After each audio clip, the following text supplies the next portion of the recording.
keep me searching for a higher goal, and I'm getting old, yeah. Keep me searching for a higher goal, and I'm getting old.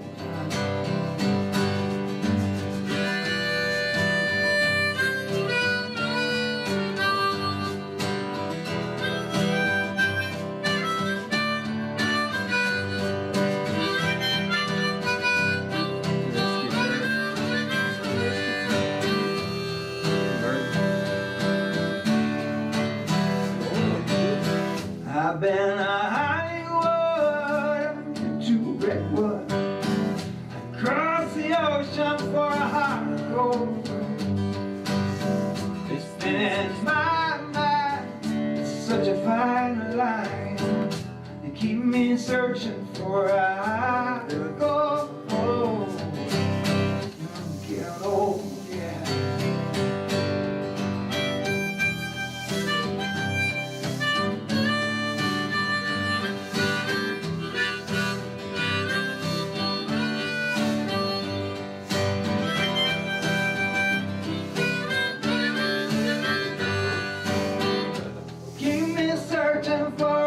Nobody's singing along.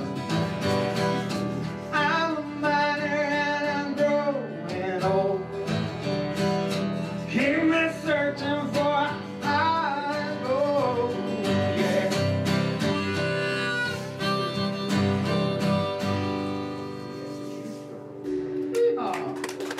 Thank you, everybody. So I know many of you are here to speak about the cause. Many of you might be here to get more informed. You might have questions. And again, there's many different reasons but I find people are coming to these public forums. So I'd like to start off with, speak just for a few minutes. My name is Michael DiMartino, and I've been doing production for over 30 years. And about 2.5 years ago, I started a regional TV and radio show called The Golden Road. And I traveled all throughout the region, showcasing different individuals and organizations, projects and events that I felt were worthy in the spirit of community building, economic development, environmental health, etc. So after doing the show for 2 years, it was an amazing experience meeting people from Mount Shasta to Sacramento, from Davis in the Bay Area all the way up to Lake Tahoe. But in all that time, I kind of felt this resonant theme of what I was hearing everybody expressing and communicating their concerns and what they aspired for their communities. So about 8 months ago, we took on the idea of community resilience. And most of you might know what that means. Maybe it's a new word, maybe you know what resilience is, but I wanted to just speak on that for a minute, tell a little bit about why I'm here today, and then introduce some of our keynotes. And we're going to allow some time for question and answer and also interaction.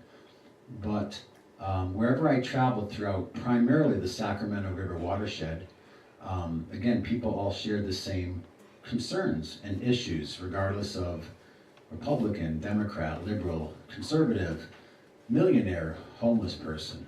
And it all boiled down to subjects and topics that affect all of our quality of life, regardless of age, gender, religious background, whatever differences we might have, which I think have been maybe amplified and broadcast heavily over the last couple of years. Nonetheless, people are finding ways to come back to that spirit of community and collaboration and to join our efforts to make some changes, because we can certainly see without looking too far that the old structure and paradigm is changing, perhaps collapsing, perhaps burning, perhaps flooding, all of these different things, being depleted.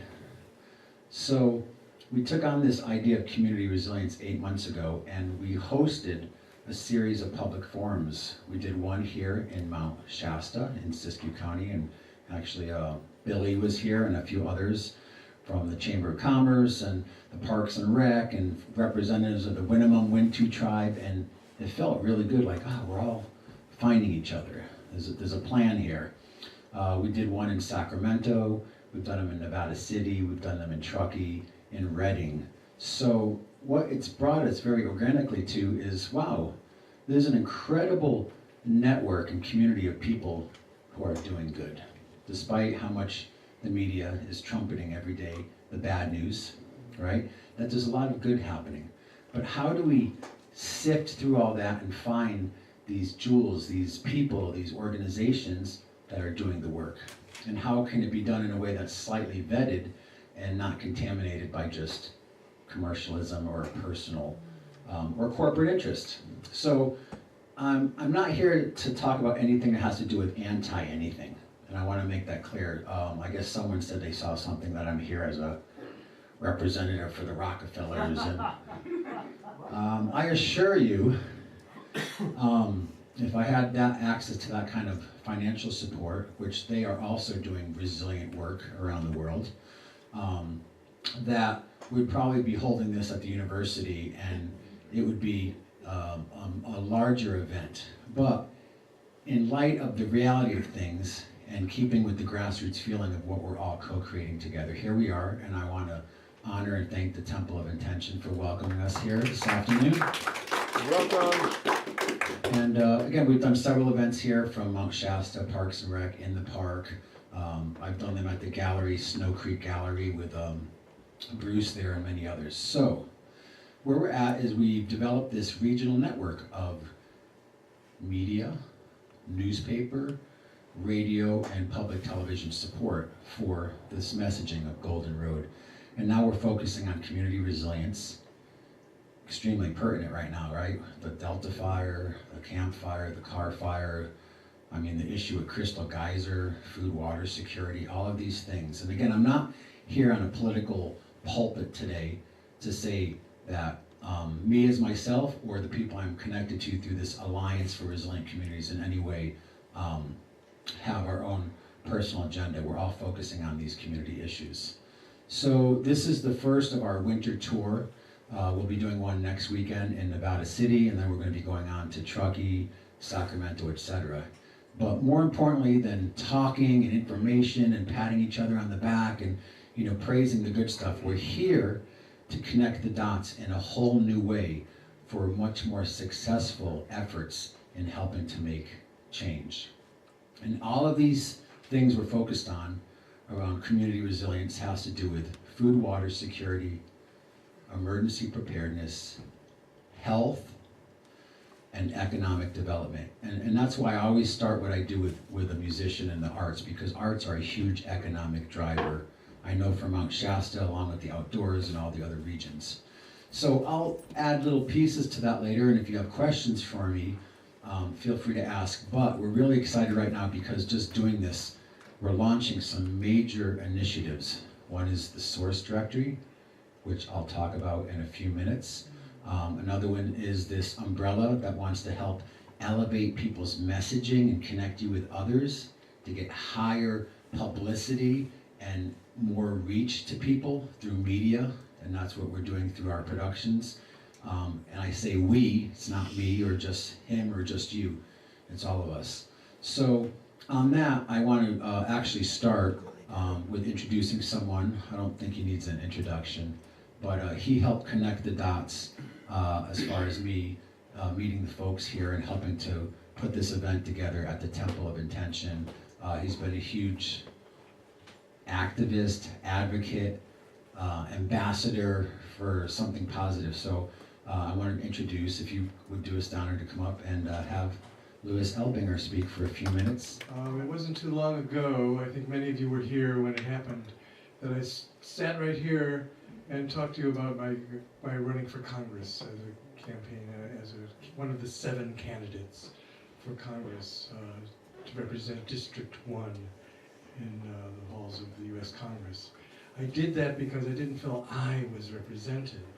I knew that Bernie Sanders' candidacy was stolen in 2016 by the Democratic Party, and I just saw nothing but corruption there. And I wanted to have my voice represented. I wanted to create and to see something called spiritual politics. I wanted to take the ideas that were from our meditation and our yoga practice and our spiritual life and our activist social life, and put them together into something new, fresh, and real. And I did that. It was a great experience. I'm really glad I did it. I came in 7th out of 7. So I say, the last shall be first, right? But I'm so glad I did it, and I just want to very quickly share 3 things that I learned from it. First of all, I learned that I can stand up in a crowd, in an audience, and say, I'm a wise elder. I didn't know that about myself. I learned things about myself. And that was a learning experience, and something really eye-opening and heart-opening for me. So when I was speaking to crowds, I would say, well, you don't have to do anything to be an elder, just don't die and you become an elder, okay? But what is a wise elder? A wise elder is someone who learns from their experience, who applies it, and who shares it with others. So I began to see a differentiation that many of the problems we have in society are because the elders are not standing up and taking their power and making the effect in society that they should. The elders have been shunted off to the side for whatever reason. I don't know why. Our society is this way. And so I remember speaking in Meghalaya, and it was a beautiful mansion, and there were a bunch of people here like this, and many of them were what I would call elders, and I would say, it's time for the wise elders to step into their power, and like a jolt of electricity went through the crowd, and everybody said, yes, he's right. Everybody got it, everybody woke up, he's right, step into your power.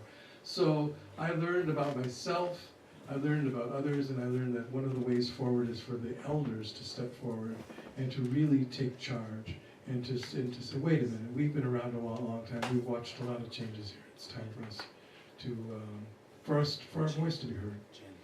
The second thing that I learned was I have some political mentors. You know, I knew going into the race there were people who inspired me. First of all was Gandhi. From a very young, I hitchhiked from Scotland to India when I was a kid, when I was 21. And I was very much influenced and impressed by the ideas of Gandhi. And the second was Martin Luther King, who also was influenced by Gandhi. And John Kennedy, John Lennon, and Nelson Mandela. These were the 5 people who had influenced and inspired me. I wanted to bring their ideas back into the political sphere, get people talking and thinking about the ideas that these people had expressed. But in 1971, I took a course at the University of Detroit called World Game. It was conducted by Bucky Fuller. And I didn't know until I got into the race the deep effect that Bucky Fuller had on me. That was again learning about myself. In running for office, I learned about myself. I learned about the consciousness of this district. But this was something I learned about me. I was deeply influenced by Buckminster Fuller. And he said many great things, but the one that I thought resonates the most is, we can transform weaponry into livingery through comprehensive scientific design.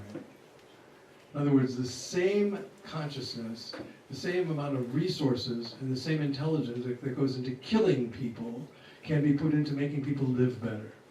This is, everybody could say, well, of course, isn't that obvious? But it's not obvious in the sense that the resources are being put into killing people, have been for centuries, and it's time to really turn that around. So I discovered about myself that Bucky Fuller has a lot to say to our modern world. And going forward, I'm going to be bringing that up to people and bringing people's attention. Another thing Bucky said was, you can't make change by fighting what exists. You make change by creating a new model to make what exists obsolete.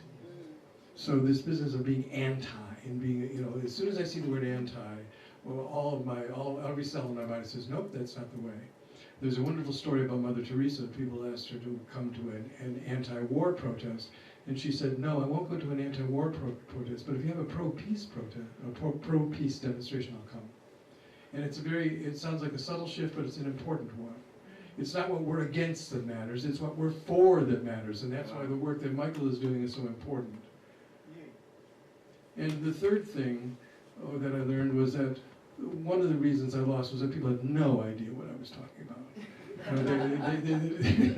They're glued to, people are so enslaved by television and the mass media, and they're so beaten down by the economy and beaten down by life itself, getting up and going to work all the time and jobs that they don't care for. That I got 2,191 votes. Okay, one of those votes was mine. It's so cool to mark your own name on the ballot. Yes, I know that guy. I can vote for him. I'll try. You won't betray me. But there's 2,190 people out there out of 190,000 voters who took a chance on voting for something new and something different. And I tell you, every day I think about, I get choked up when I think about these people. They're pioneers. Everybody's out there, yes, let's do that. And so it was a great experience. And I'm really glad I did it. I encourage all of you, do this. Stand up for what you believe in. Speak out. And let's make it a better world. And that's why my brother, my friend, I watched Michael do this very sort of thing in Chico. That's how I knew about it. And I want to thank everyone for coming, and let's make this happen. So I do want to continue on by saying we have probably 4 or 5 people who are going to talk today a little bit. But the idea of these public forums are really roundtables to share ideas, to ask questions of the keynotes that are here. In a minute, we're fortunate enough to have a representative from We Advocate through Environmental Review. I know down in Nevada City, I mentioned the Crystal Geyser issue, and people completely do not know what's happening here in Siskiyou County. And similarly here. So it's kind of this virus that we have that we're, again, all so much trying to contend with, just sustaining life sometimes. It's hard to do these types of things. So when we say we, I'm sharing that there's a whole group of people I'm in collaboration and working with to help create this regional entity called the Alliance for Resilient Communities. Again, I'll say on the record, no relationship to the Rockefellers. This is a grassroots movement of individuals and organizations along with people who are working in local government throughout the Sacramento River watershed. 7 counties: Siskiyou County, Shasta County, Nevada County, Placer County, Sacramento County, Calaveras County, and Amador.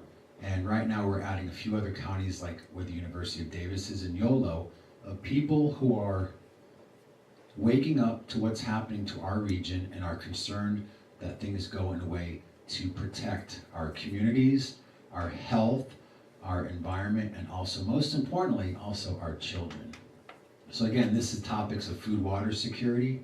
In Nevada City, we're working to help educate the local government about getting Roundup out of our water.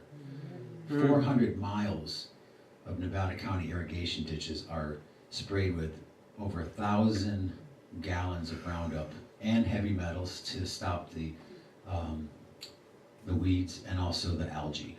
And this is something that's in our drinking water.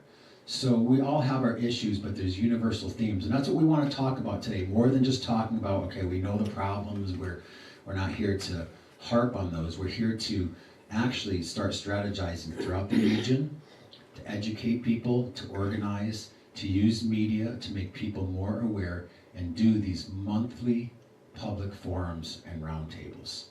One of the ways we're doing that, and I'm going to introduce our next speaker, is through something called the Source Directory. I had mentioned I had done a TV and radio show for 2 years throughout the region. We added those 300 individuals and organizations into this directory that had been on the TV and radio show, and since then, we now have over 600 more people who signed up. We now have a working, active, regional resource for community resilience, which is sustainability, health, emergency preparedness, that are all dedicated and committed to making change in their communities, along with an informational blog and a listing of events, and again, regionally focused. So we now have created, it took a while, but we've created a platform for us all to communicate in a vetted way about what's happening, who's doing what events are happening, and an information blog to keep people up to date, all at the press of one button. So at your own convenience, and there are some cards over there, check out the Source Directory. If you are involved in something and you want to sign up, is free to join as a basic member. This isn't, again, a capitalist ploy, or we're trying to franchise out on these subjects and issues and topics and things that need to be focused on and taken by our community to make some change. But there's also other levels that people can participate to help promote you, to put a light on that. And lastly, about the source, every week, and I want to thank the Mount Shasta Herald, maybe some of you saw the article. I want to thank KFOI Radio in Reading, who was helping to promote this event, and all of you who are helping to spread the word. So we're creating this huge promotional regional platform to reach people, to connect us, and to help educate each other, and to get some real change happening. And all it takes is 5 minutes, even in a week, just to go there and check it out and make a contribution to the site as far as, oh, this is what's happening with Crystal Geyser, this is what's happening in Nevada County, this is what's happening in Sacramento, etc. So check it out at your own convenience, but I'm not here to talk on and on today, and I apologize if I'm long-winded, but I really want people to understand the gravity of what we have as a foundation to help support all of you in your work, in your projects, and connect the dots. So the next person, again, I'm an investigative journalist. I've tried to find some information exactly what's happening with Crystal Geyser and the water in the area, and we were fortunate enough to be able to be in contact with Bruce Hillman from We Advocate Through Environmental Review, or WATER, to come and to help educate me, which can be put into our directory and can educate others, but to speak about the issue of water and its relationship to this region in Crystal Geyser. So, well, thank you, Michael, for having this event and inviting everyone here today. A lot of familiar faces, some new faces. It's really nice to see you all. You know, it was 5 years ago this November that I and a bunch of other people were sitting at a harvest dinner, I think organized by the Bioregional Ecology Center. And there was an announcement that there was this new plant that was announced to be opening here in Mount Shasta. The Crystal Geyser Beverage Company would be opening it there, Crystal Geyser.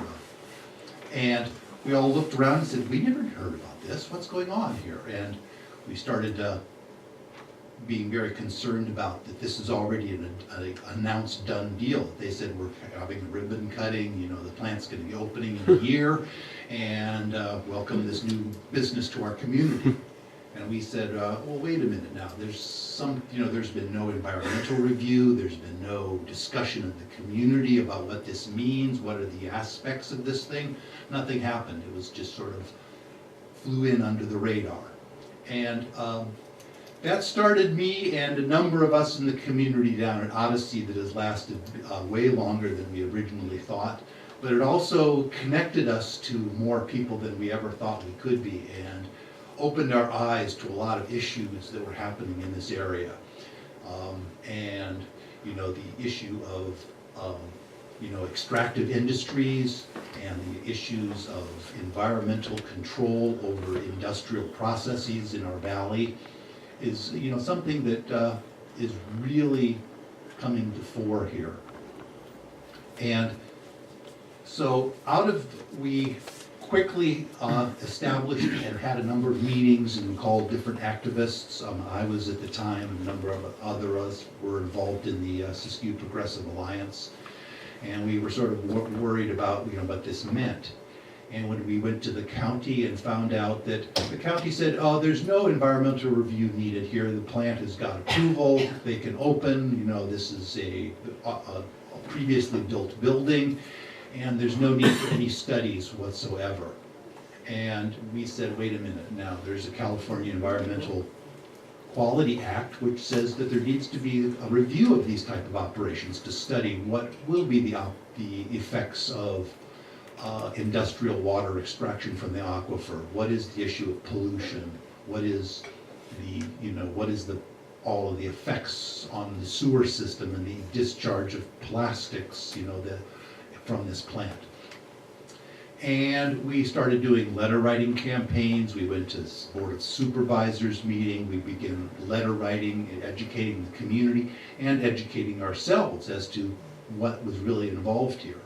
And it took us 2 years before the county finally realized, or the different governmental agencies finally realized that there would be an environmental review needed on that plant. And so we then went into the process of trying to understand what is involved in the whole CEQA process of an environmental review. And in the process of that, we educated ourselves, we hired experts, we did fundraising in the community, because none of this comes free, unfortunately. We hired traffic analysis to understand what would be happening with the estimated 100 truck trips a day into Mount Shasta to take in and out the products from this plant, what was going to be happening with the hundreds of thousands of gallons a day being pumped out of the local wells and the aquifer, and what that would entail to the local water supply. And of course, this was in the middle of one of the worst droughts that California's had in years and years.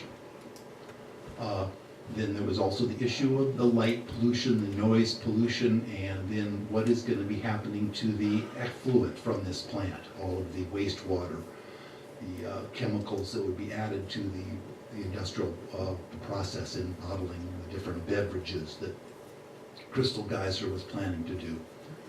And the more we educated ourselves, the more we were really concerned that this plant is a real danger to our community. And it's also, we've started to realize that this is part of a larger process, a larger issue, especially in this area with its vast quantities or its supplies of really very pure water.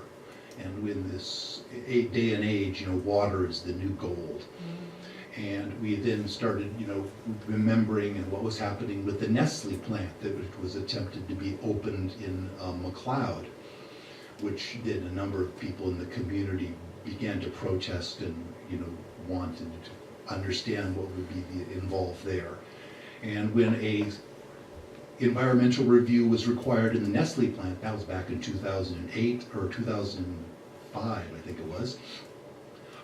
Nestle then left town. They said, okay, we don't want to have, if you're going to give us an environmental review, we'll leave. And everyone breathed a big sigh of relief. But then, now, just more recently, another bottling operation is planning to be opening in McLeod. The artisans, what is it? Artisans? The McLeod Artesian Spring Water Company. The McLeod Artesian Spring Water Company is planning to open a water bottling plant in McLeod. And then I'm sure many of you are aware of the issues in Weed, where Roseburg Forest Products is trying to take back the city of Weed's water supply so they can then sell that water, most likely to Crystal Geyser, which has another plant in Weed. And so we're starting to realize that the issues of industrial extraction, which in a previous century or previous decades might have been around oil or lumber in this area, is now around water. And so we see these issues are happening all up and down and around Mount Shasta. And so the water group, our primary focus over the years has been around the Crystal Geyser plant and getting an EIR there. And as many of you may know, we were able to force the county to have an environmental impact report, but then they basically had a whitewash of Crystal Geyser. We found that their conclusions of their EIR were just not supported by the facts. Or where they did find environmental damage, they said, well, this is unavoidable and it's just part of the process of doing business here. And so we have been challenging that now in court, and we took the county and to court challenging the approval of this EIR. And through all of this process, Crystal Geyser still has not opened their plant. When they first announced this 5 years ago, they said they'd be opening within 14 or 16 months. They are still not open. And while they do have the approval of the county to be able to open, I believe our lawsuit and our legal action has made them pause because of the issues that we're raising. You know, we found that there's going to be huge amounts of light pollution. I mean, one of the things about Mount Shasta is our ability to see the stars at night with dark skies, and there's going to be huge amounts of lighting and full floods on their different loading docks and their operations going 24 hours a day. There's the issue of the traffic pollution. I mean, there's going to be estimated, in the EIR, they said there would be over 100 trucks a day going in, or truck trips a day going into that plant. We think there'll be more, but even that is a huge amount of pollution with this amount of diesel trucks coming up of I-5, coming into Mount Shasta, loading up, idling in the parking lot, and then leaving. So one of the things the county did as its reason for having a EIR was it said, we're approving a guard shack, a security guard's residence at the plant. But then the EIR found that the toxic pollution from all the trucks idling there made it illegal to have that residence occupied full time. And so they could only be there 8 hours a day. So they would have to have, so that their residence that they want to put on the plant, they could not make it a residence because the pollution would be too high.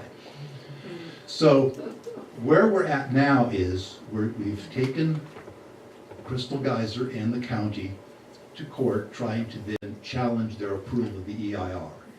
This process is going, of course, slowly. The wheels of justice, quote unquote, grind slowly. We're hoping that we'll have a court case in the coming spring, probably around March or April. And we've been doing a lot of, in the meantime, you know, we had to do what they call a administrative record, where we get all of the records, the emails, the letters, all of the documents that Crystal Geyser and the county have processed. So now we have like about 15,000 pages of documents we're going through and reading, trying to find out what other issues they have been not revealing to us, or you know, what other issues our lawyers may need to address this issue. So we're in that process now, and one of the things we've been really amazed by is the outpouring of support from this community and the wider areas of California and the nation, because we've been able to do some amazing fundraising. We just went through Giving Tuesday, and we raised over, you know, in our November fundraising, we raised over $11,000 for people in the community. Yay! That's just really inspiring, because it shows, you know, the level of support that we have, because a lot of the business interests and the community, the county supervisors say, well, you know, we are just a small group here.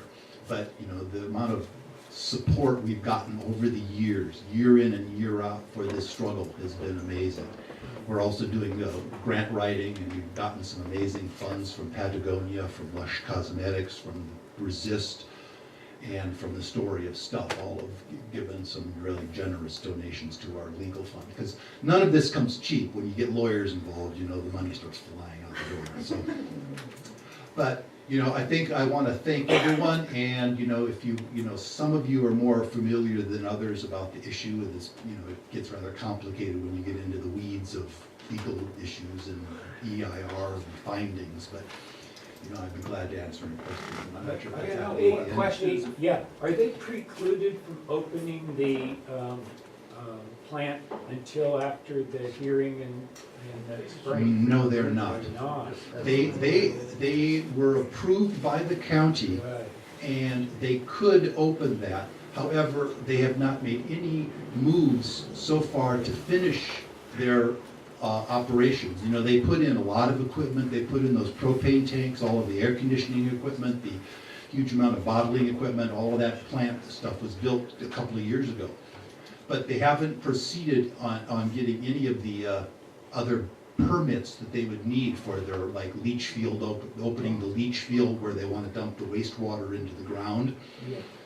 They have not applied for the final permit for that. They wanted to put in a 3 megawatt propane fired electrical generators at the plant, and they haven't applied to get the building permit to put in those generators. So we're not sure. We think they're just holding off until this legal issue is settled, which, as far as we're concerned, is, you know, no news is good news. Yes. Yeah. Okay. May it grind on slowly. Great. Bruce, do you believe that there's any particular point in the legal action that is the most threatening to them, that stopped them? Well, there's a number of the legal issues, a couple of them. One is, we're challenging the very basis where the county said it was the main agency. The only reason the county got involved was, quote unquote, they were approving this residence, this guard shack that was gonna go next to the building. So they said, oh, you know, we didn't think about that earlier, so we'll run the EIR. We think they did that basically because they wanted to control the EIR and not the city of Mount Shasta. So we're challenging the very basis of that because that doesn't really give them any leverage or any ability to enforce any possible mitigations that could come out of the EIR. Like what if they do more pollution than they said they would? Or if they said, we're only gonna make this much noise, but they make a lot more noise. The county has no enforcement mechanisms. It has no authority over that plant, and they've admitted that. And then the other big issue, I think, is the issue of AB 52, which is a new law that is part of CEQA, which says that Native American tribes in the area are required to have the agencies are required to have discussions with the tribes over the project's effect on cultural resources in the area. And the Winnemem-Wintu tribe were involved in discussions with the county, and when the county thought they went too long, the county just unilaterally stopped the negotiations and said, we've done it and we're going on. So we're co-plaintiffs with the Winnemem-Wintu tribe in this lawsuit, with the Winnemem-Wintu challenging their not having due process through AB 52 in this CEQA process. It's fascinating. Yeah, we've been learning a lot. Yeah, we have. Yes. In the spirit of community resilience, how do you address the kind of conundrum we have with economic growth versus environmentalism? Traditionally, lumber has been a huge issue in the area, revenue for the county, and now it's water, and our county is just poor. You know, what alternatives are possibly being explored? I know, you know, school funding, county funding, a lot of things for our kids, you know, require revenue from the county.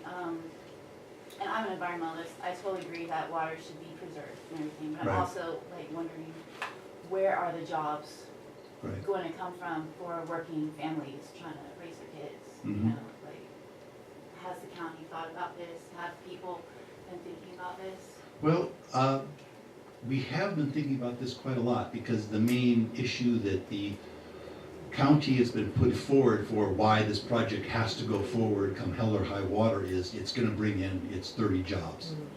Now, we hired an economist actually to look at this, and you know, one of the things we found was, unlike what they promised, all these high-paying jobs, if you look at what type of jobs that these plants usually produce, is very low-paying, barely above minimum wage, people working on a temporary I did not contract. disagree. No, I'm just no, wondering what alternatives maybe have been thought of in the spirit of community resilience. One of the I'm things not we've been saying- trying to do with that is the city of Mount Shasta has been doing a general plan revision where they're trying to re-envision as a city what are the appropriate types of economic processes and economic engines of growth are appropriate for this area that can be not only protective of the environment, but you know, create jobs in a viable, sustainable community. So we in Water and a number of other individuals have been working with the city on this new general plan study trying to come up with what are the types of businesses that would be appropriate here. And so, but I mean, it is a tough issue because I mean, this is a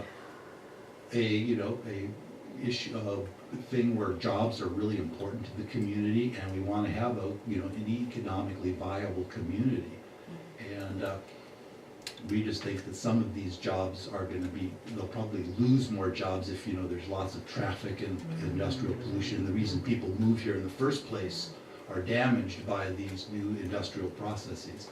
So I mean, that is an issue, and I don't think there's any real easy answers to that. Well, I'd be interested in knowing more about the panel you're talking about of who's discussing ideas for economic growth in this community. Well, if you actually go to the Mount Shasta City website, they have the general plan studies, and they're actually doing surveys, and they're looking at the different issues on housing, on economic growth in the area. What are the, and like there's the landing, which is just south of the city, which is the old lumber mill property there next to I-5. And they're trying to find ways of developing that, either as maybe low-cost housing or some type of development there also. So all of these issues are sort of being developed and talked about. That's good. Mm-hmm. Are there any other good ideas for what to use that gigantic building for? I've heard many different ideas on that, but Any viable? I'm not sure right now of any viable ideas. I mean, I think right now that plant is, owned by Crystal Geyser.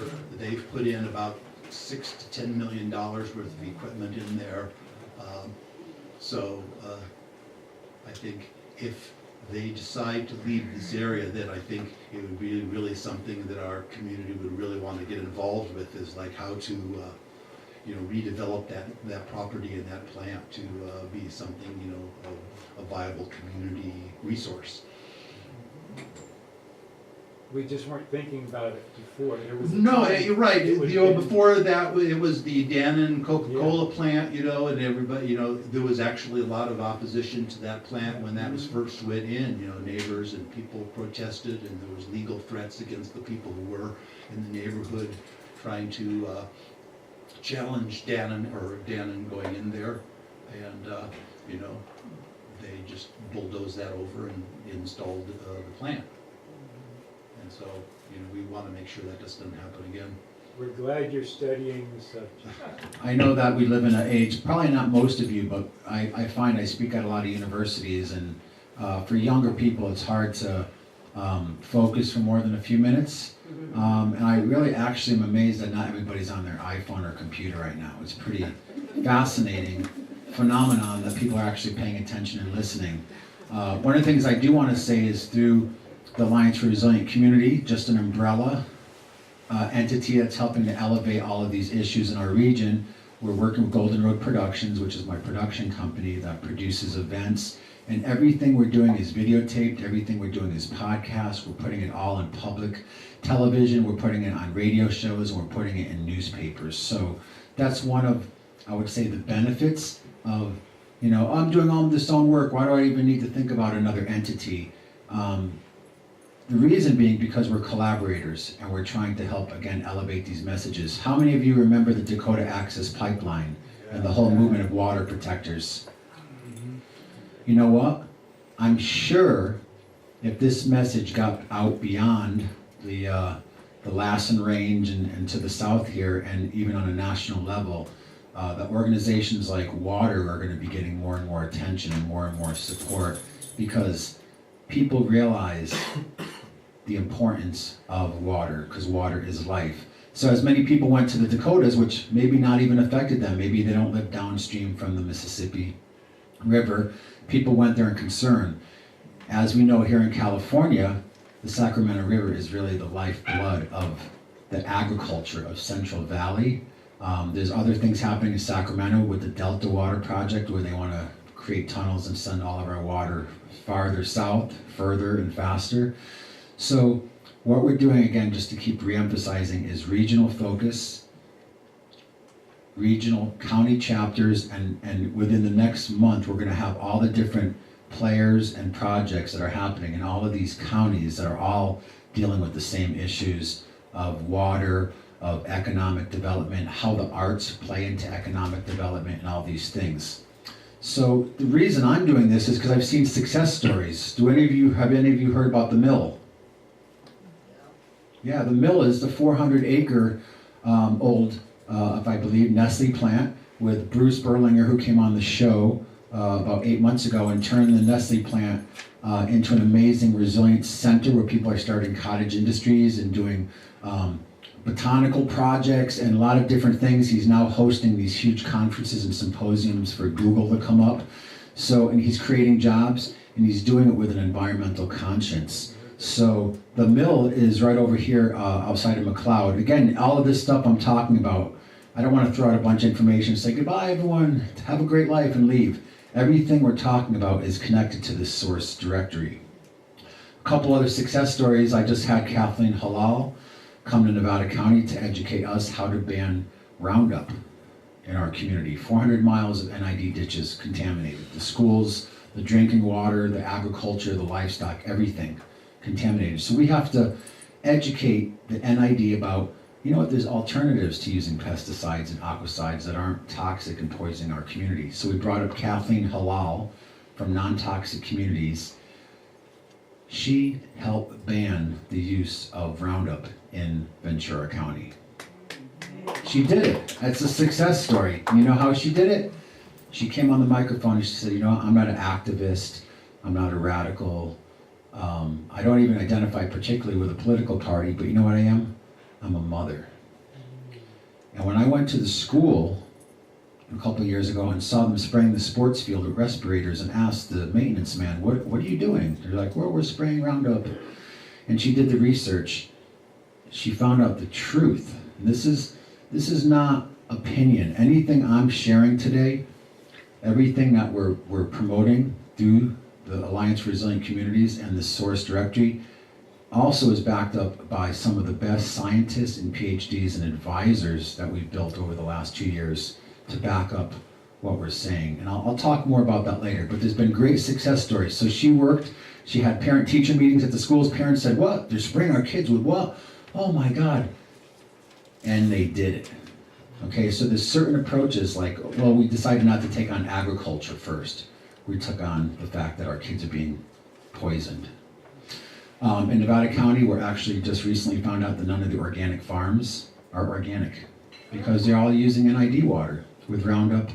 And that was a hard hit to our local economy and to the farmers markets and for a hard pill for the farm owners to swallow. But you know what? We're all strategizing and redesigning and coming up with a better way to do things. So it's going to be bumpy, it's going to be uncomfortable along the way. There's going to be, I mean, on the idea of resilience and emergency preparedness, we did something in Chico a year ago with the Maidu tribe there saying, hey, there's problems with fires, emergency preparedness. Does anyone here have a plan? Do you have a go bag? Do you know what to do? And with a room of 30 people. And as a strange self-fulfilling prophecy, what we were talking about came to pass. So we're not doing what we're doing right now out of fear. We're doing this out of a way to help bolster, strengthen, and make our communities healthier. It's not out of fear, and again, like Lewis said, it's not anti, it's pro-life, it's pro-health. And are you aware of people that are trying to ban biosludge? I've heard about that. Part of the fun part is once we have our couple more keynote speakers, we want everyone to start talking and communicating because every time we do a public forum, we become more aware of, I would say, the top issues that these counties have. And with media, through the press, through actually Lotus Guide magazine gives us the back page every month for now community resilience. So through all this, we're trying to educate people. I'm personally not knowledgeable, but A documentary has just come out, it's called Sludge. okay. Very interestingly, I changed from the source. Like if you want, you could actually go to the source right now and put up a blog and a video about that to educate the community of people in the region. Again, I don't want to kick the can down the road, but we have mechanisms for whatever we talk about and whatever people are doing to bring awareness around these issues. I want to definitely introduce our next guest quick, but I know there's some questions. A few of us are not familiar with the NID term that you keep throwing around. NID is called the Nevada Irrigation District. Since the gold rush, they were responsible for 400 miles of irrigation ditches for the gold mining industry, but also for the agriculture and moving water throughout the Sierra foothills.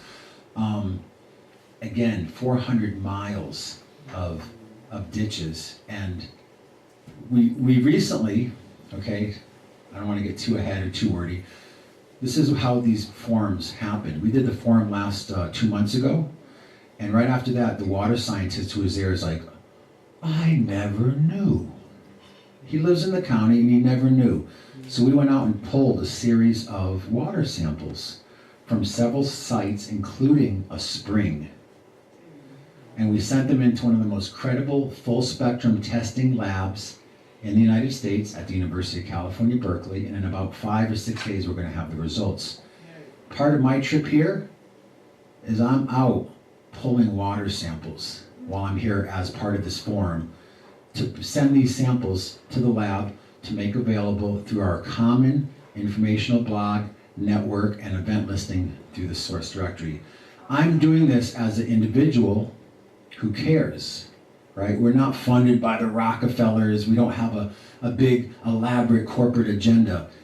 The changes that are happening and the things that are happening is starting with individuals and organizations.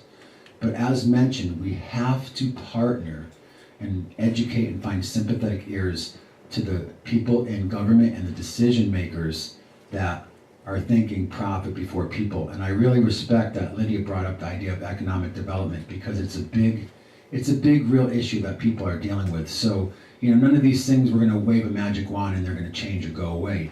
But from the lawyers to the scientists to the PhDs, to the artists, the musicians, to the activists, to the children. Everyone right now is playing their role to help make these changes. And for me, it's really exciting. And unfortunately, it comes under the yoke of, and I don't want to sound political, of an administration that just opened up federal lands, has declared an assault on California by opening up federal lands for timber industry, for fracking, for oil.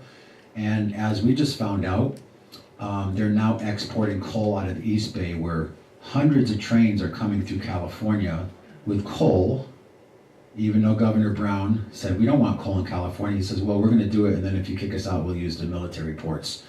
Right now, I'm working with the Sierra Club that are trying to stop the coal trains coming into the East Bay and poisoning people with open containered processed coal and dumping them in shipyard parking lots, exposed to the elements to be exported to other countries.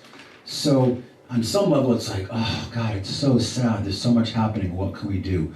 But we're here today to talk about these are the issues, what are some solutions, and to continue to move the ball down the field to make success. And people like Bruce and Water and other people that are here in the room, even Billy as a musician, everyone's doing their piece to help to attain our goals of really a healthier, happier community and a healthier environment. And it's more than just an environmental movement. There's so many facets to what's happening with the changes in the world, economically, environmentally, spiritually, culturally. I mean, every area.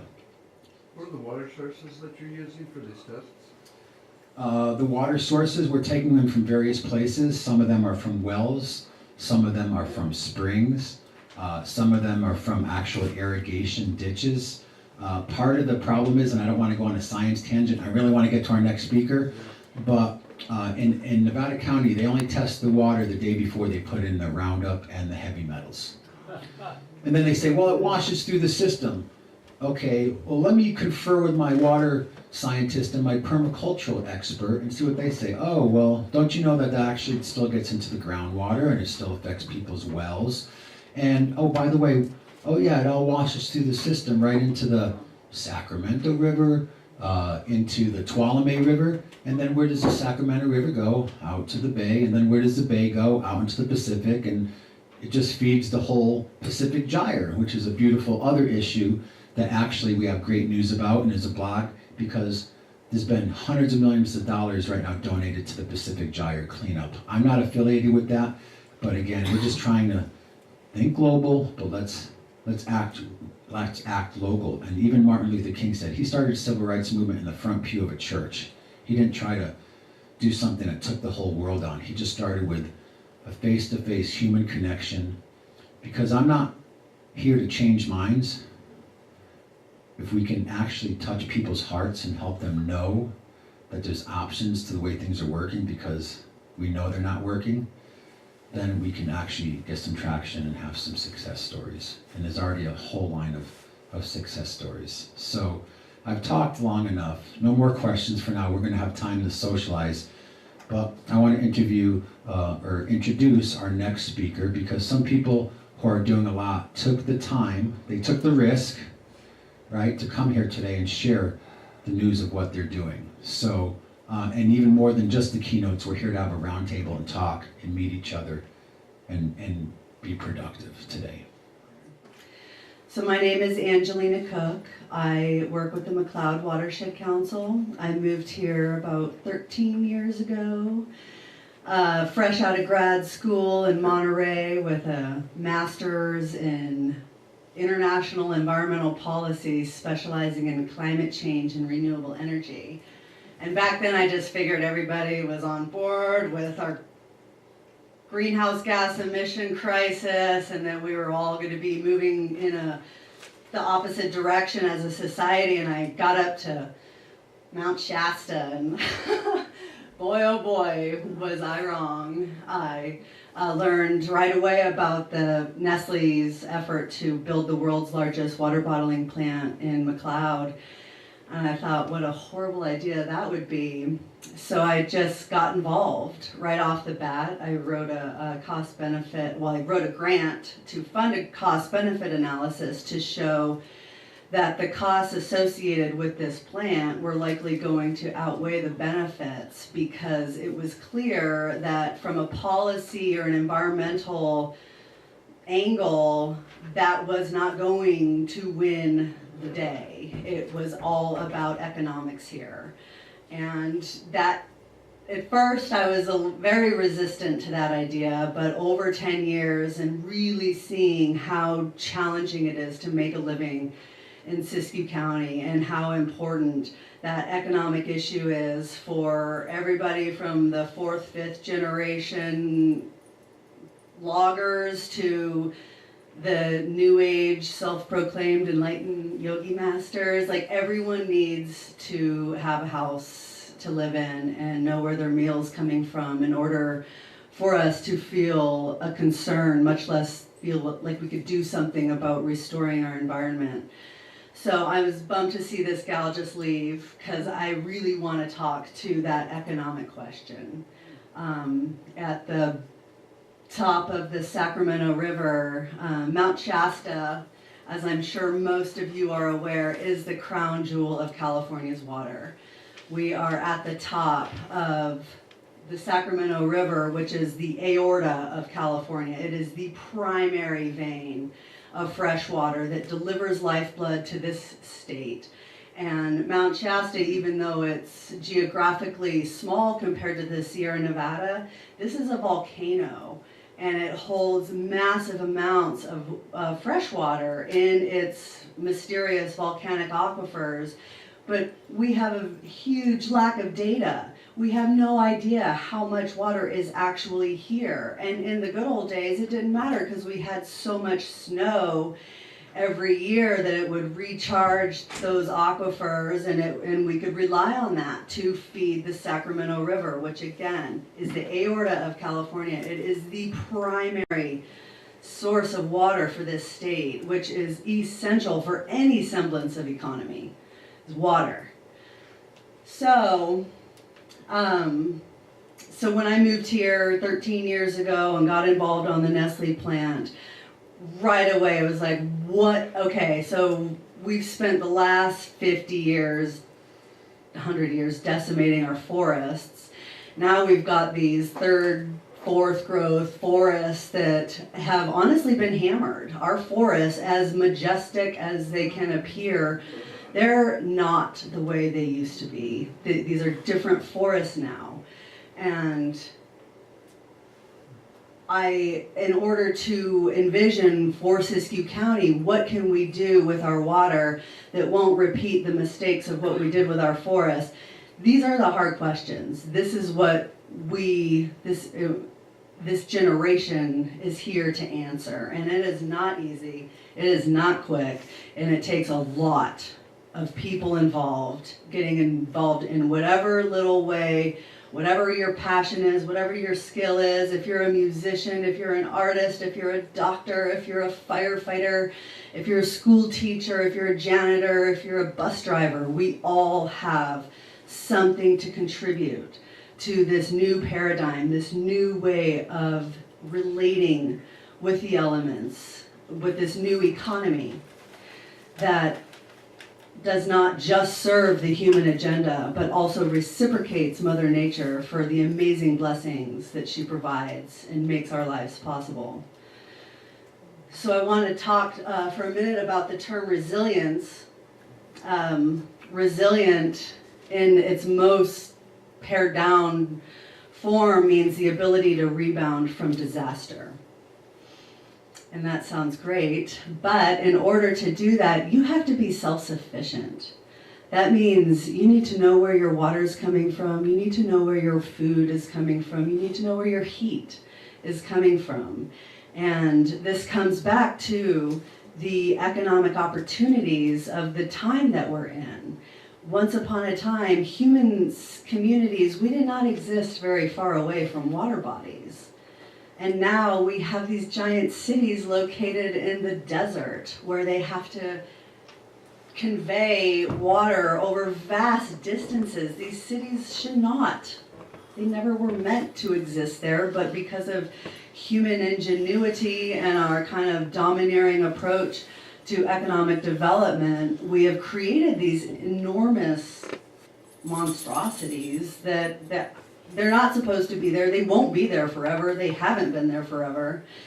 But we happen to be in this area that is conducive to human communities. We live in an appropriate location, save forest fires, but we can create an economy here that does not take advantage, too much advantage of nature, and if we do use nature, we give back to nature.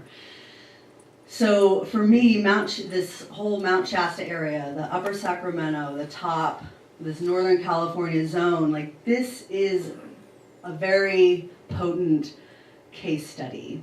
We are all, whether we know it or not, participating in a great experiment to see how do we transform our retired timber towns into thriving, resilient, self-sufficient, diverse communities where nobody makes a killing, but everybody's making a living because we can. And it's not about how much money we have in our bank accounts. It's not about even how much your monthly check is. It's about your access to quality of life. Do you have clean water? Do you have safe housing? Do you have access to transportation should you need it? Do you have fresh food? And so I think that Mount Shasta, because it is such an incredible pillar of water, we have been targeted by the water bottling industries for at least 2 decades.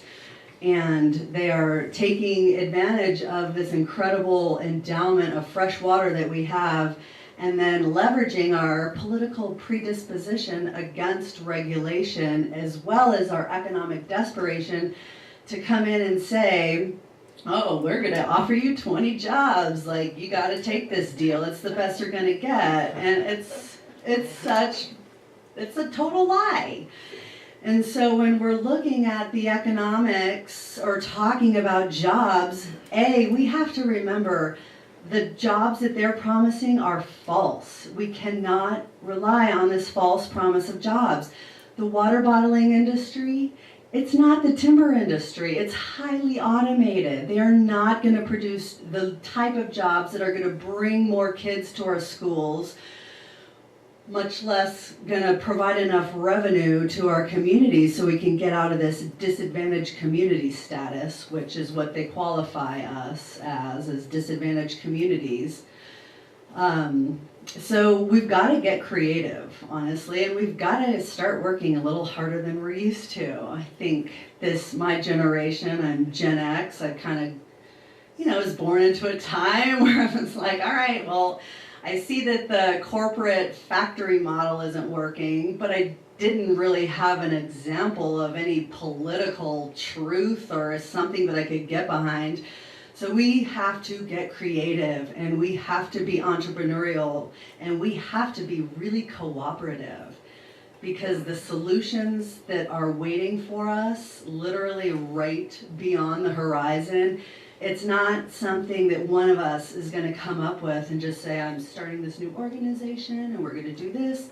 It's like we got to get the college involved, we got to get our cities involved, we've got to stop arguing like whoever, like the whole question of resilience and the Rockefellers. Mount Shasta City's general plan was a result of that 100 resilient cities. So the bridges are being built, and we can't keep blaming the United Nations or these top-down policy institutions. We have to take responsibility for who we are, where we live. We are so blessed to live at the base of this sacred mountain. And if we can't harness the energy and the resources and the creativity that is available in this location, we're nothing. Luckily, we are doing it, and we are coming together. I love the informal kind of grassrootsy approach of this particular event. It's very Mount Shasta. But this is what it looks like. We don't need a big lecture hall or some fancy speakers bureau. We need community, and we need to listen to each other, and we need to stop seeing ourselves as adversaries. That has been the big challenge for me, living in McLeod and seeing this new bottling plant come around, and I'm like, oh God, I thought we stopped Nestle in 2009. What's going on? But it's this McLeod Artesian Spring Water Company. They're not bottlers. They're not going to come save our economy. It's a new corporate shell that's going to, if they build their plant, they're going to sell it to Crystal Geyser or Nestle as soon as they build it, because they know how much our water is worth. Luckily, we have a growing community of watershed advocates, and these battles are hot in Weed, in Mount Shasta, and McLeod right now. And even though it looks kind of bleak, I really do trust that we're at a point where enough of our community has woken up, and we see that we have another option that is going to be far better than this corporate industrial model that we were born into. And it very much goes back to Buckminster Fuller. You build the alternatives that make the old one obsolete. That is our only option. We cannot fight these guys with any level of ration or reason. We can hold them off in the courtroom. We can, do our struggles getting representatives who actually represent people over corporations. But those are longer term strategies. In the meanwhile, we need to, like what Mary St. Marie is doing with our, getting local food in our local schools, and hiring kids to go out with their saws and clear some of the overgrown forests, not removing the forest and just removing some of the ladder fuels, to inoculate some of our soils with mycelium and re-fertilize our soils in a way that doesn't require herbicides or pesticides. Even just with just harnessing our waste stream, reusing the valuable materials that we're currently disposing. There's so many opportunities to harness the wealth from our waste. And something I still don't hear out in the national forums is nobody's really talking about using less. But honestly, up in Mount Shasta, like, we kind of know. It's like less really is more. It's like less stuff, more life. So there's so many things we can do, and I know that a lot of us are doing them. And hopefully with gatherings like this and fancy internet integrated technologies, we can start to connect the dots better and learn more from each other, listen more to the person who you think you're against, and try to find that place where we connect. We have so much more in common than we have in difference, and it's part of our challenge, I think, right now to focus more on the solutions than the problems. So thank you. Grant to the city from the Rockefellers for the general plan. Oh geez, I have no idea. I wasn't, but you're sure it was from the 100 resilient cities? Well, I participated in the resilience dialogues with the Mount Shasta City's new planner, Juliana, and this was prior to the announcement of their new general plan. The fact is that planning in Siskiyou County is dismal. There is very little interest in planning, much less collaborating.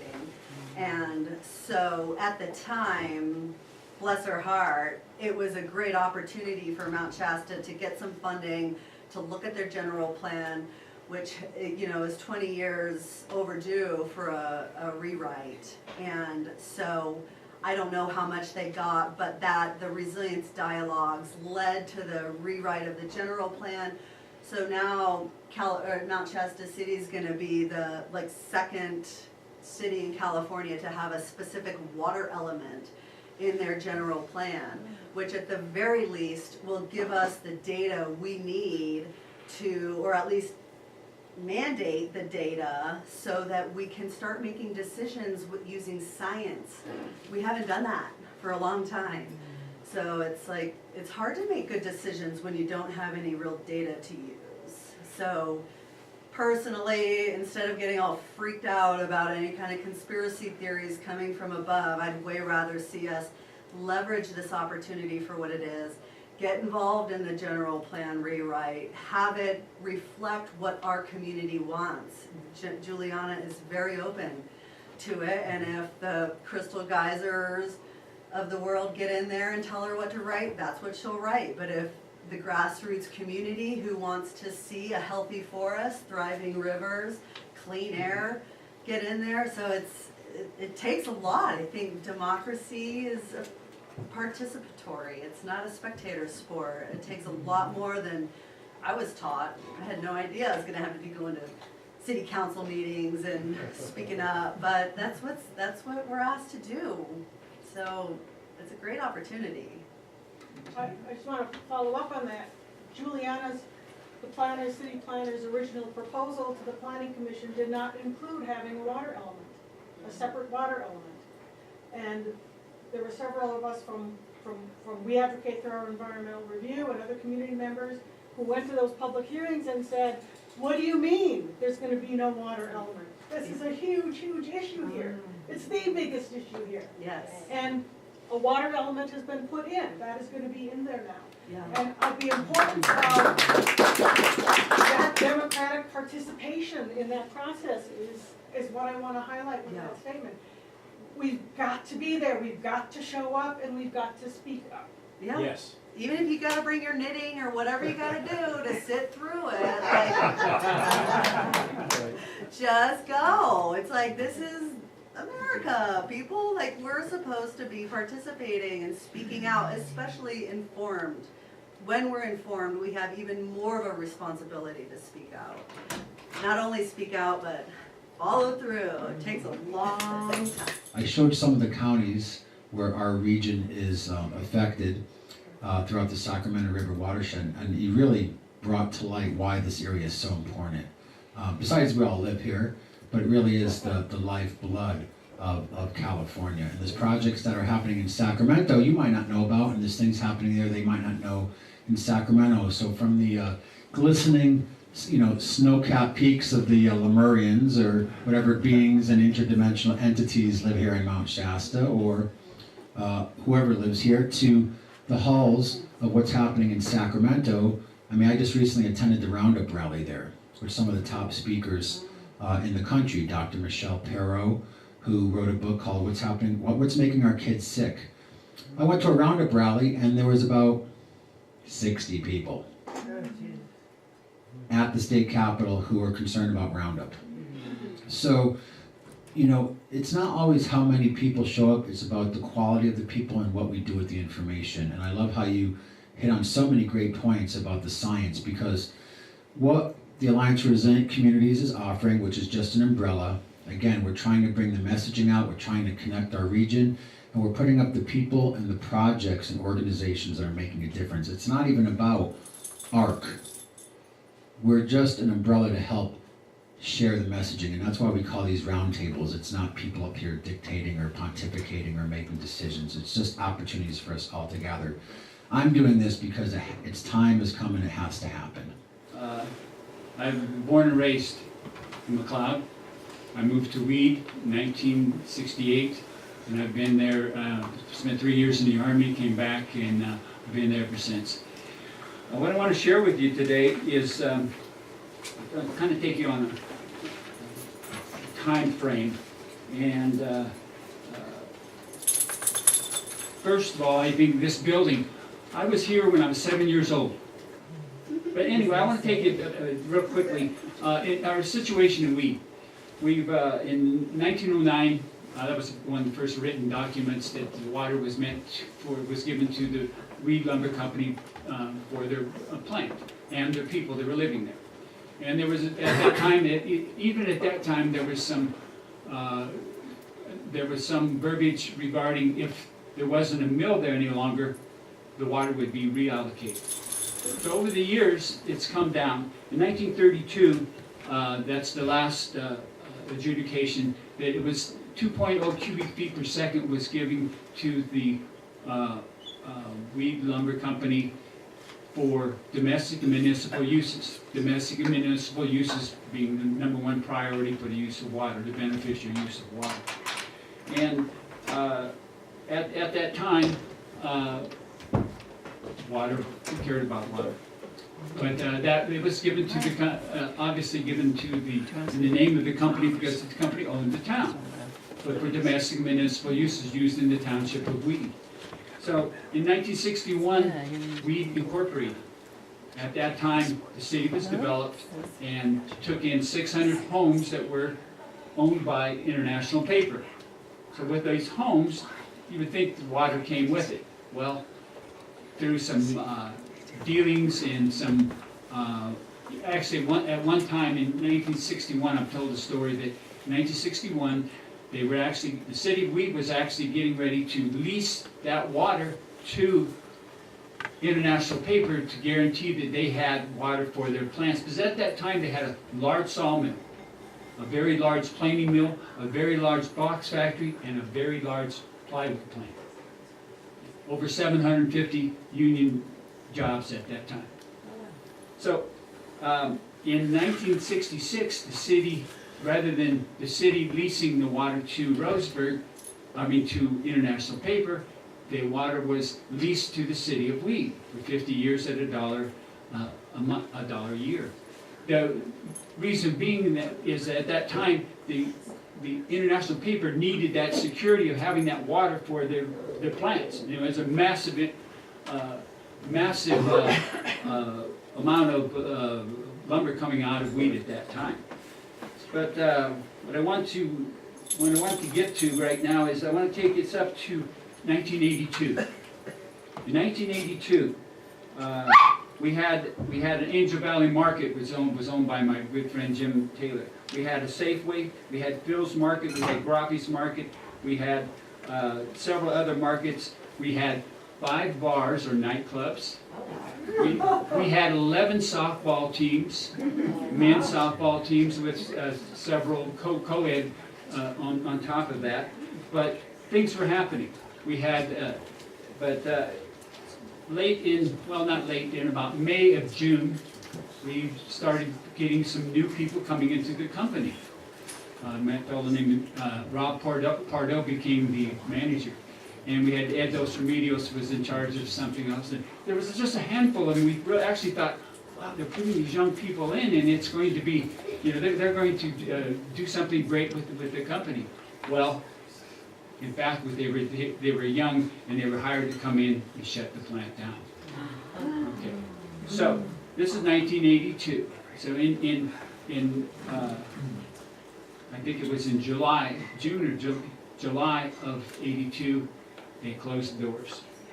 750 jobs, union-paying jobs, which was paying more for their entry level. They were paying more at that time than what people make now, you know, the $10. $10 was the lowest amount of money that anybody was making in 1982. Fantastic jobs. The community was happening. I mean, they're really, but at that time, the gut shot came. When you say gut shot, it was tough. It was tough.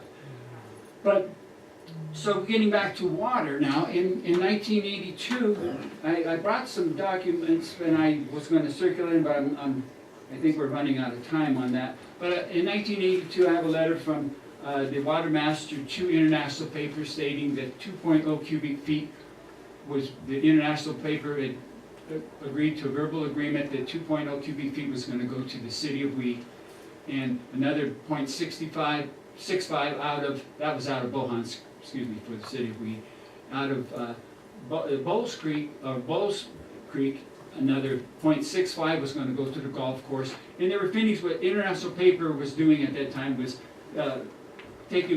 finding out their final amount of water that they had, or the different what do you call, resources that they had that they were going to be leaving. Now, in 1982, this happened in August 5th. Okay. On August 25th, we got that same letter, a copy of it was date stamped by the International Paper Legal Department, excuse me, stating that they were working on trying to, in the notes, trying to figure out how to do this. There was no problem. One of the statements is, one of the notes on the bottom of it, states that the resources board, it says the mill and ranch, the golf course, and the city filed filed with Water Resources Board. So they, at that time, passed this to the city of Wee. 1983, the city of Wee became the owner of that, as far as the state goes, or state cared. And in 1996, Crystal Geyser comes to town. We lost 750 jobs. You think we're ready to listen to somebody? Okay, eager, very eager. And I would say that, but I want you to try to understand the nature of company town mentality when you're dependent on the one mill. Because in 1982, when we got our paycheck, what we did, we got our paycheck and we went to Agnes Valley Market, we paid off our bill. We went to all these markets and paid our bill, our bar bill or whatever the thing was. And that's how the community was at that time. But, so in 1996, Crystal Geyser came to town, says, well, you have the water, you have some water, we'd like to lease this water from you. Talking to the city, says, great, we need jobs. Hey, that sounds great. Well, the deal was about ready to be made, and Crystal Geyser, wait a minute, we have a lease here signed in 1966 saying that the water is ours. So in 1996, everybody was looking, well, how did this happen? How did this change at the city, at the state level, and there's no documentation? None. So, so there was a big, discussion over that. But at that time, the city was in the position. Hey, we still had 20 years on this lease.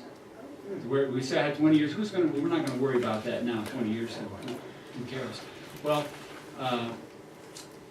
so at that time, nothing's changed as far as documents. It just kind of decided that, well, Roseburg must own it because the only thing we have is this 50-year lease that was going to be up in the year 2016. And so Roseburg made the deal with Crystal Geyser to lease them the water they had. And at that time, there was a letter sent by Kenneth Ford to the city of Weed stating that in the year 2016, they would not be leasing the water to us any longer.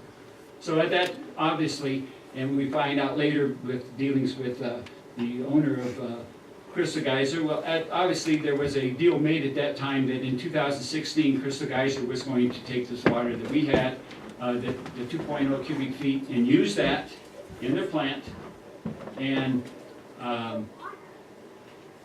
that was going to happen in 2016.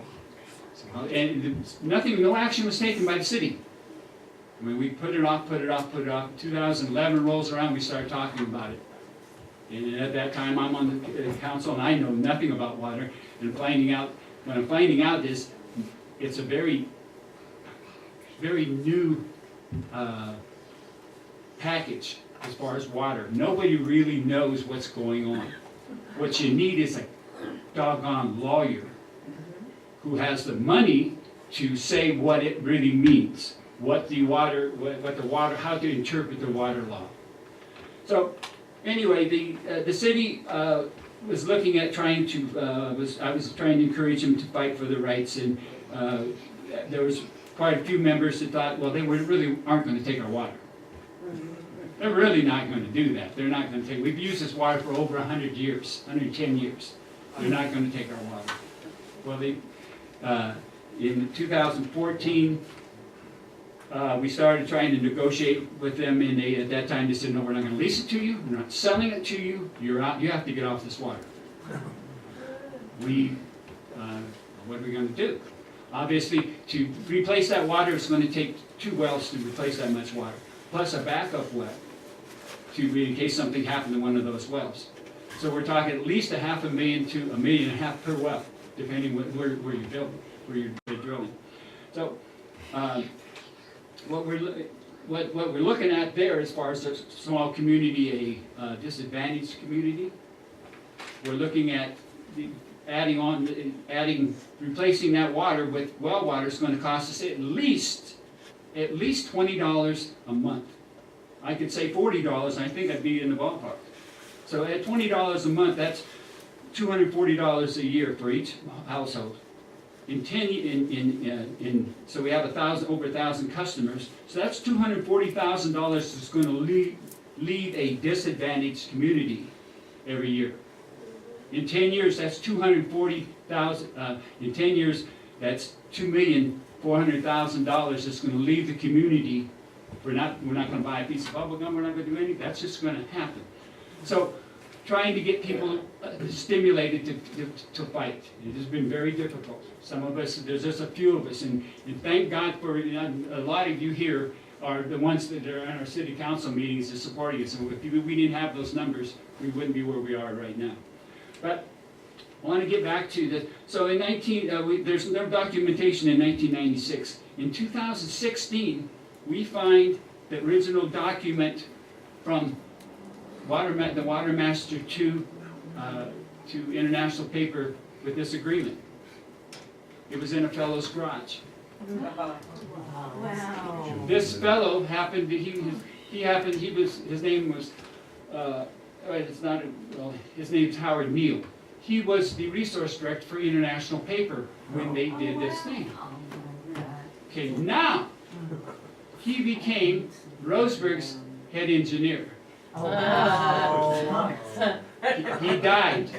His son brought this out of a garage to us. Okay. Now we have that's how we got the 1982 letter. Since then we got the copy from International Paper, but what I'm here to tell you, so we finally got the council ready to stand up and fight, and we had a vote that we were going to 5-0. We were going to go to our local water district and ask for say it was a clerical error. It could be, obviously, the water's been ours, and something happened there. And the next day, the city of Weed was sued with 9 individuals from Weed. I happened to be on both of them. They put us, then they sued. And that's part of what I'm here today is to protect the protest. Okay? Protect the protest. Without this, and what happened to us, we were sued. And all of a sudden it was, go home and tell your wife, family, they were being sued. By who? Roseburg. What are we going to, well, we have to get a lawyer. First of all, we had to come up with $435 a person to I don't know what the term is, just to say we're not rolling over. And then we had to get a lawyer. And we were, first week it was really nip and tuck. It was like, you talk about a gut shot. It was a time where, we didn't know what we were going to do. And it just happened to be that we had a young lady from University of California, Berkeley, came up and did a documentary. Wonderful documentary, by the way. I hope everybody's watched it. But her instructor, who was taking care of her copyrights for music and this type of thing, overlooking that, heard the story, had followed the story. Had followed the story and came to our rescue. And writing in, and basically came in and told us, I got this. Okay, I got this. Pro bono. Pro bono. Okay. Now, so obviously,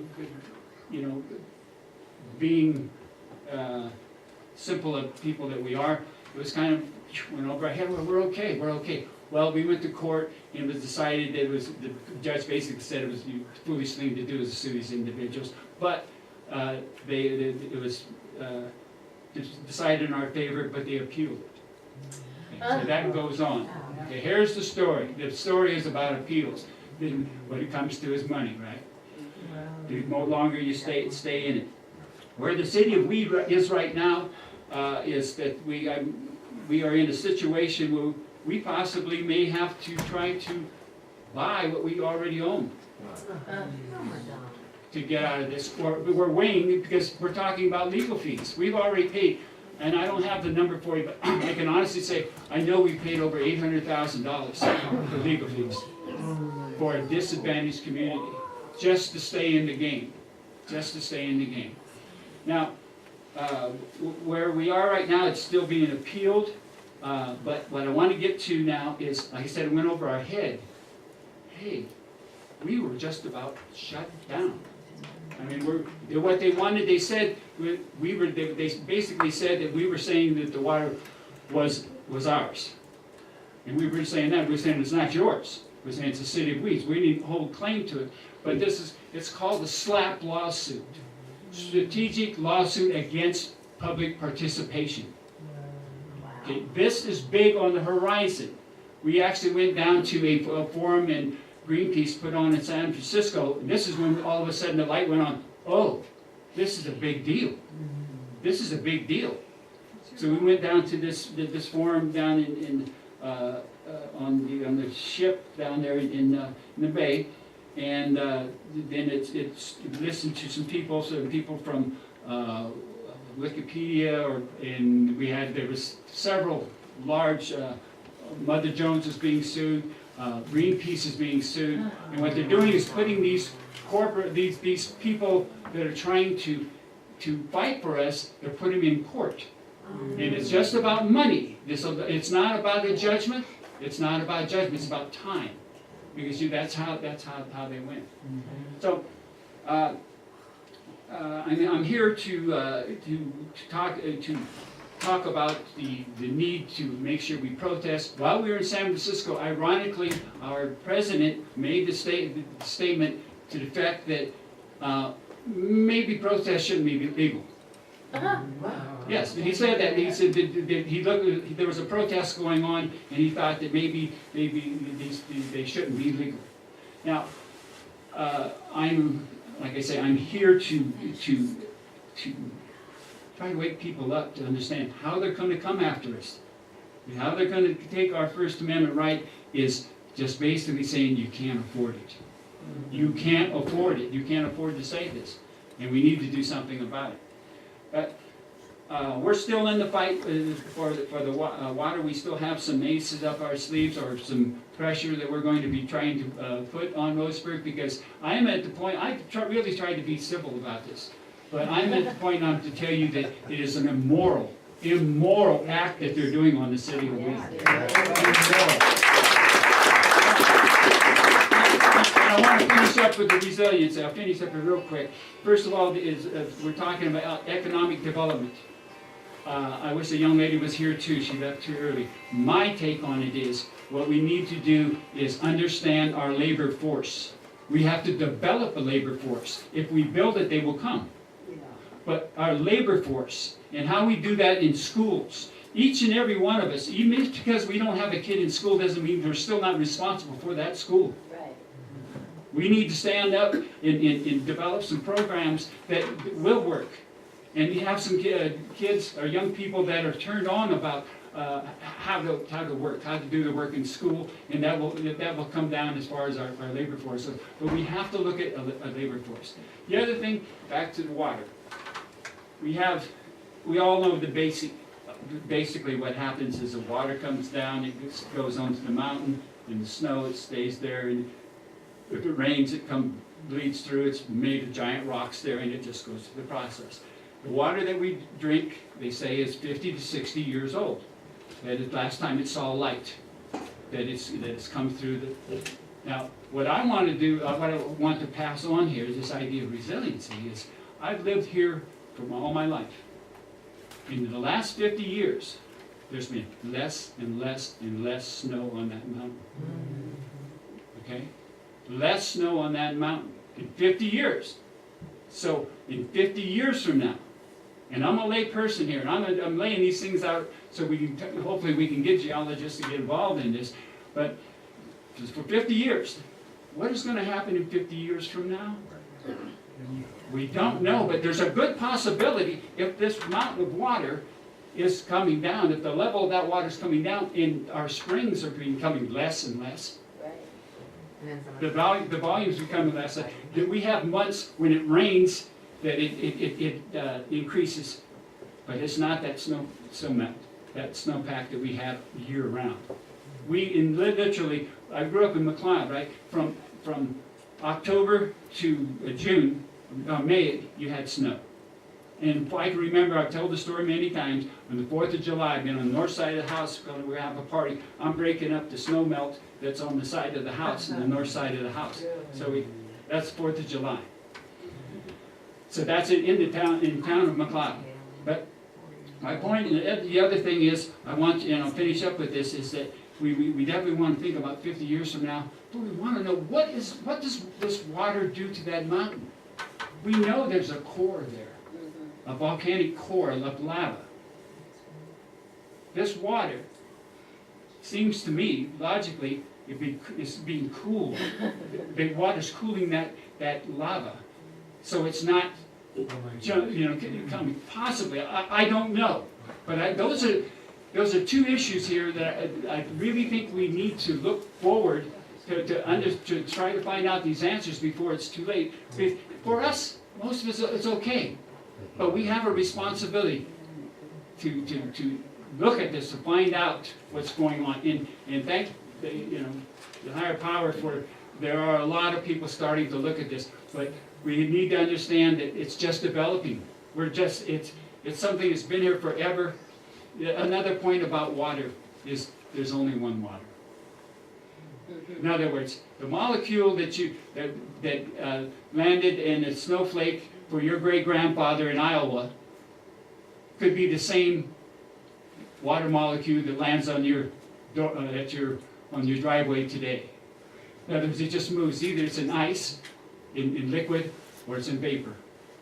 And it's just one. It's one. So.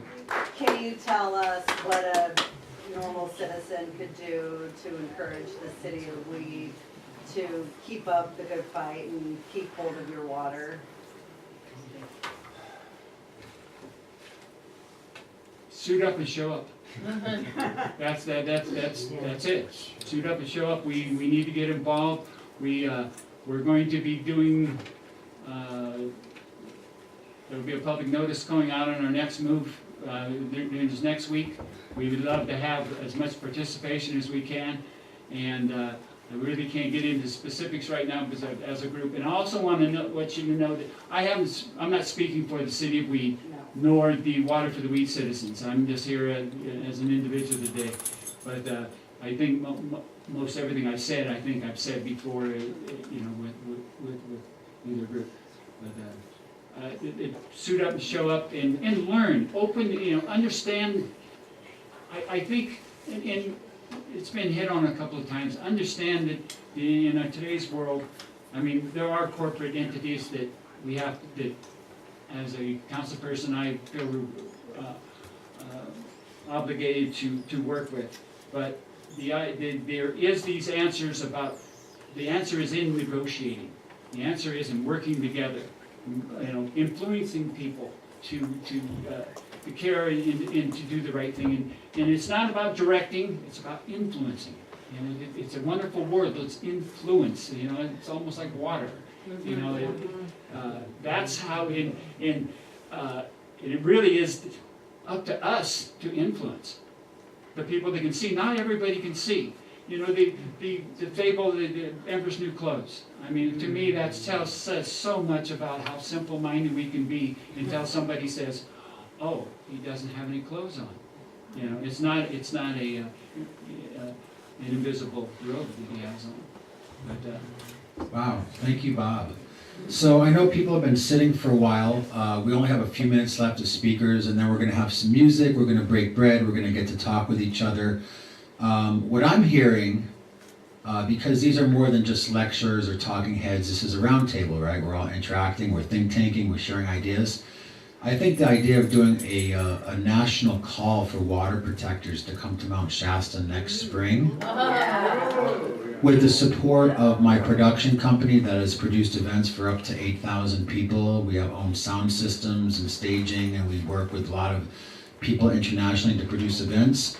I think that's something that's probably a worthy call to get more people educated about what's happening with the water here in Shasta, because it affects a lot of people. What do you think? Yeah. Okay. This is why we have this directory to share information and projects. So I'm going to introduce our last speaker or two. And what I love is it's not, we've talked a lot about water today, but part of resilience, part of community health is health. It's our own personal health.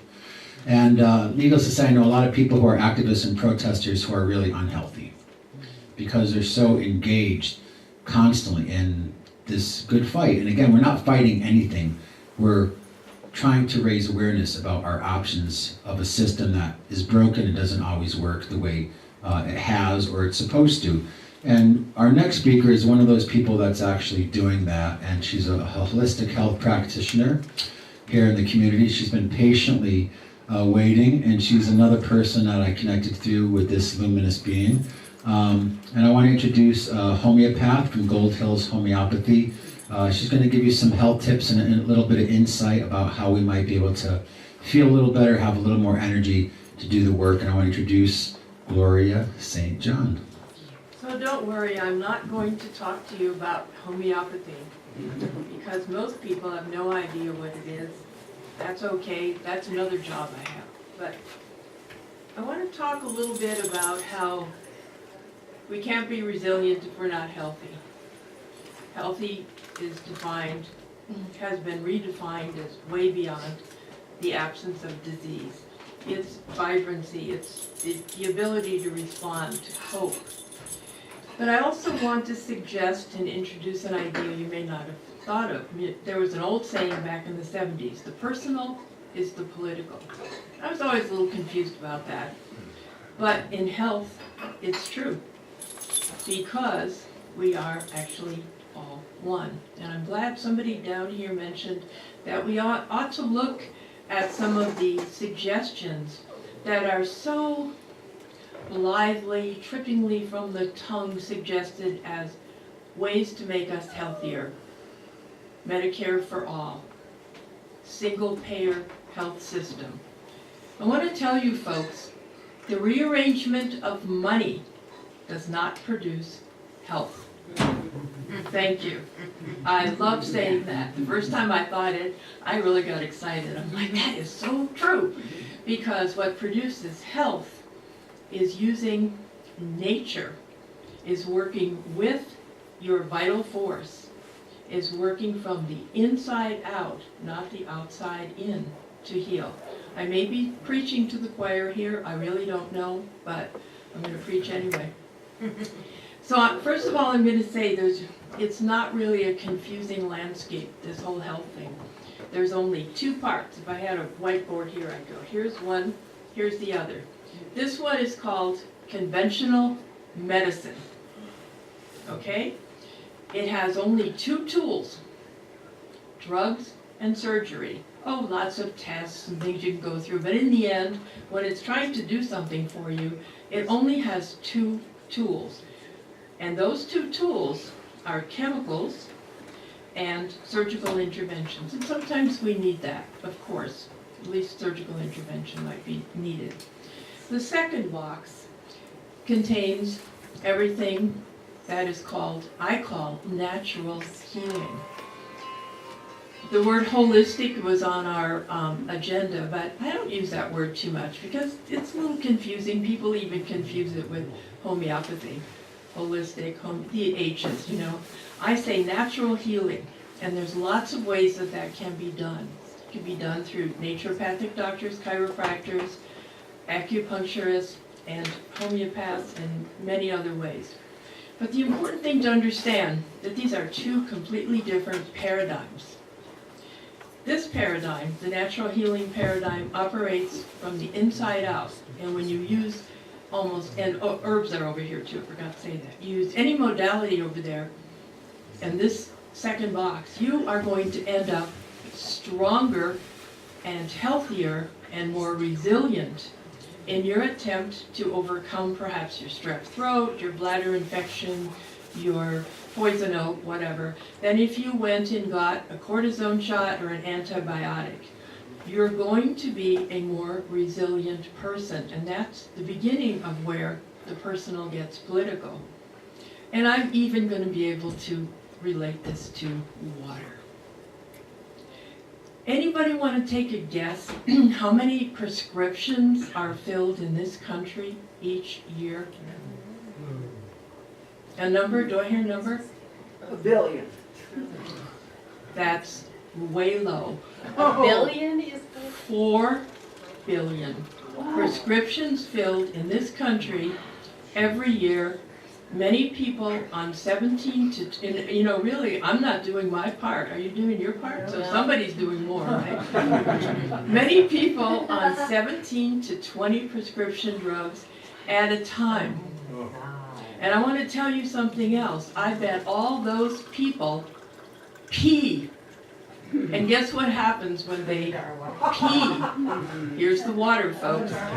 All of the chemicals, and whether it's antibiotics or chemotherapy, that they have not metabolized fully goes into that pure, pristine water that we've been talking about all day. Another way that the personal is the political. So if you will make a commitment to heal yourself using natural methods, only natural pee will come out. And that's worthwhile thinking about in the community, right? So there's basically 3 categories of being unwell. The first one is trauma. That's where we like to have conventional medicine, right? If you're in an accident, your arm's hanging off, yeah, maybe you don't want a homeopathic remedy right at that moment. Let's go get it sewn back on. Yeah, I agree. But I'll tell you, even trauma and surgery would be so much more successful and would result in better outcomes if natural methods could be included with trauma and surgery. But it's not, because hospitals don't want to have anything to do with people like me. The second form of illness is chronic conditions. How effective is conventional medicine with chronic conditions? The word says it, chronic. You'll never get well. You'll take drugs for the rest of your life until you die of them or something else.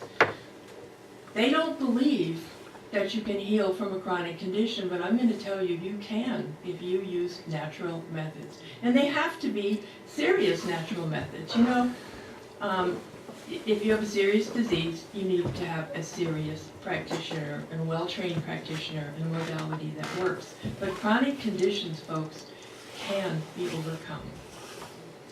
And then the third category of disease or disability is what I call acute conditions. That doesn't mean that they're acute, that means that they come on suddenly. They're like your flus, your colds, your poison oak, your bee stings, what else? Bladder infections, all the strep throats, all the things that come on and generally tend to be self-limiting, but boy, they're miserable while you're waiting for them to limit, right? Right. So I teach a course called Homeopathy at Home, and I give you lots of tools to address acute conditions using homeopathy, form of natural medicine. You can buy the remedies at Berryvale. It's very inexpensive, highly effective, and you do not need then the antibiotics, the cortisone shots, the steroids, or anything like that from this first box, because you can at least take responsibility for yourself in this one way. And if people would just do this, we would be an entirely more healthy society. But instead, we are conditioned. We have medicalized the life cycle, right? From fertility planning to death.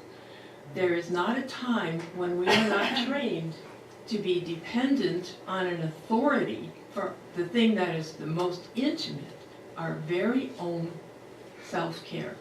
I am a passionate advocate of self-care.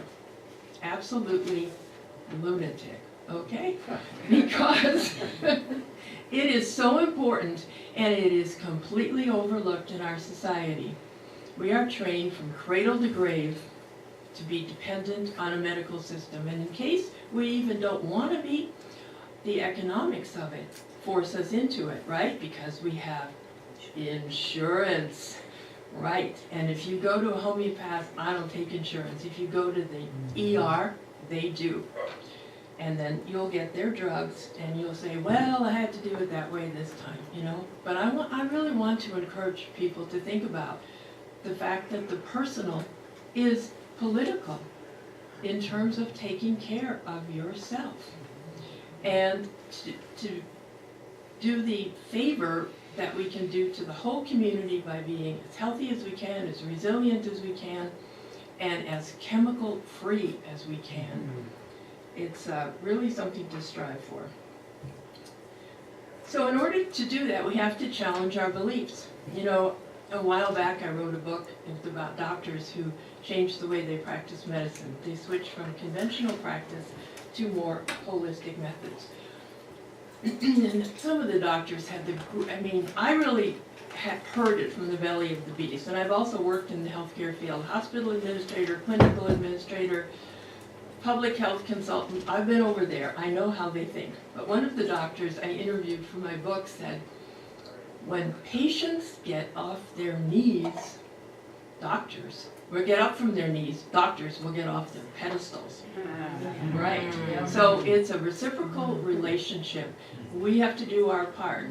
I know doctors who, if you go to them and say, you know what, I know you want me to do this, you know, treatment for my disease, but I'm going to try herbs or a natural approach first. I know there are doctors who will say, then don't come back to me. Do not be my patient anymore. You're all shaking your head. Maybe you've heard it. Well, I say, then don't. You know, we have to start taking control. And no progressive agenda, sorry, Lewis, as progressive as you were, Bernie Sanders, President Obama, no one has ever included natural modalities as a way to preserve our health. It's just simply never talked about. What is implied all the time is We have to get more people into the system that's over here, and that somehow they will be healthier. Folks, they will not be healthier, because over here we have a lot of things that are not healthy. Now, there are about 200 countries on our planet, and there's a way that they're stratified by life expectancy. So where do you think the US of A is, where we spend more money? You know, Bill? Yeah, 50th, I think. 50th. Yeah. Yeah, 50th. Yeah. And I want to Okay. talk about another first world country, France. Yeah. 14th. Okay. Wow. Is it the wine? Maybe. I don't know. I know I'll tell why. you one thing. What, you know why? Yeah, I used to live in France. Yeah. It's very organic. They don't put up with GMO. It's outlawed almost Right. everywhere. And they grow their own food in their own backyard. I want to tell you another thing that they do. In the country, that is. Yeah. Every pharmacist in France is trained to prescribe homeopathic remedies first in acute conditions. So you have a strep throat, you go to the doctor, they say, well, you know, maybe you need antibiotics, but first go to the pharmacy and get a homeopathic remedy. The French people are not destroying their immune systems. That's why they're 14th and we're 50th, because we don't do that. We have absolutely no support, emotional, political, and sometimes even personal, to do that. So we have to take it, and this does not require any city council meetings. I have no idea how to change the political agenda on this. It's a personal agenda. But as I said before, political is the personal in this case. So on the way to ascension, a lot of bad things happen. You get the flu, you get lots of things, you know that. So the CDC would make us think that the question is this: do I have the flu shot or the flu? Which one? Gosh, I don't know, kind of two bad choices. Well, I'm going to tell you, that's not the choice. You can buy a homeopathic remedy. I'm sorry I left it on the floor over there. It's got a terrible name. But you can buy this at Berryvale, and if you get the flu, you take this, and it will strengthen your immune system. You'll get over the flu. You will not die from it. You will not die from the remedy. You will not die from the flu. And you do not need to get the flu shot, which I hate to tell you is quite Bad. inimical to your immune system. So I think I'm going to keep this short. Maybe I've been talking a long time, but I just want to challenge you to think about this. There is no political agenda that really addresses what needs to be done to keep us healthy, so you have to do it personally. I would love to see kindergarten kids come to school and talk about, for example, feeling bad because their pet died, or their mom has the flu, and what can be done about it. These discussions are not had. Everything is, go to the doctor, get a doctor's note, take 3 days off, get immunized, whatever. There is no discussion. There is no forum for talking about these things. That's why I'm so glad I can do it right now.